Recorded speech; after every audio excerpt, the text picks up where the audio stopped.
시중에 판매되는 화장품의 이 전성분표를 보시면 파라벤이라는 물질이 들어있는 제품들 있습니다. 내용물이 변질되지 말라고 첨가하는 일종의 보존제인데 최근 여성들의 유방암 증가 추세가 바로 이 파라벤 때문일 수 있다는 연구 결과가 나와서 유방암 학회가 정부에 역학조사를 제안한 것으로 저희 MBC 취재 결과 확인됐습니다. 먼저 나윤석 의학 전문 기자가 보도합니다. 지난 15년 동안 유방암 환자의 증가세는 가파릅니다. 우리나라만 해도 4배. 여성들의 초경은 빨라지는데 출산은 늦어지고 모유 수유 비율도 떨어졌기 때문에 유방암이 늘었다는 게 주된 분석이었습니다. 그러나 이것만으론 설명 안 되는 환자들도 속출했습니다. 모유 수유했고 육류 같은 거를 좋아한 것도 아니고 저도 잘 어디에서 왔는지는 잘 모르겠어요. 그런데 영국의 한 대학이 최근 화장품에 들어가는 파라벤을 정상적인 유방세포에 노출시켜봤더니 세포가 계속 커지거나 또는 죽지 않고 다른 곳으로 전이되는 모습을 보였습니다. 암세포와 똑같은 성질로 변한 겁니다.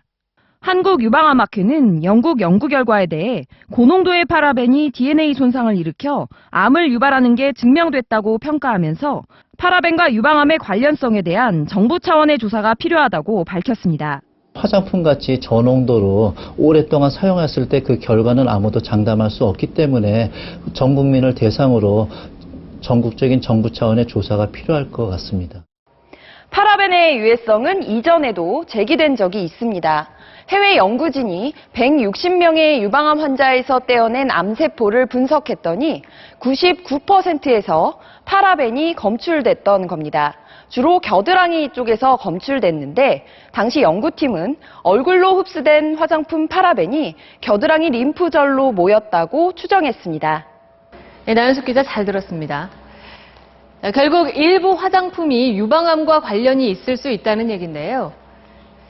정봉기 기자, 그렇다면 이런 파라벤을 되도록 덜 쓸 수 있는 방법 어떤 게 있을까요? 다행스럽게도 우리 화장품 회사들은 이미 이런 심각성을 알고 파라벤을 많이 쓰지 않고 있었습니다. 우리 보건당국도 기준치를 더 강화할 움직임을 보이고 있는데요. 실제 얼마나 조심해야 하는지, 대책은 어떤지 짚어봤습니다. 보존제로 파라벤을 두루 써왔던 화장품 업계도 최근 신제품에선 파라벤을 빼기 시작했습니다. 불안감들을 갖고 계셔서 그 파라벤 성분이 배제된 제품들을 출시하고 있습니다. 그러나 폴리올 같은 대체제는 단가가 높아 아직도 기존 제품들은 파라벤을 쓰는 경우가 많습니다. 우리나라 화장품의 파라벤 관리 기준은 다른 나라보다 떨어지지 않는다는 게 정부의 설명입니다. 미국은 아예 기준이 없고 일본은 1%까지 허용하는 데 비해 우리나라는 0.8%입니다. 예, 국내외 안전성 정보를 지속적으로 모니터링하고 있으며 위해 평가도 지속적으로 실시할 예정입니다. 문제는 기초화장부터 색조, 미백 등 기능성 화장품까지 한 번에 바르는 우리의 화장 문화입니다. 한 9종류 정도 많을 때는 그렇게 쓰게 되는 것 같아요. 제품 하나론 파라벤 노출이 얼마 되지 않아도 개인이 바르는 화장품의 총합을 따지면 노출도는 훨씬 올라갈 수 있습니다. 또 파라벤 규제가 느슨했던 과거부터 수십 년간 화장품을 사용했다면 위험성은 더 커질 수 있습니다.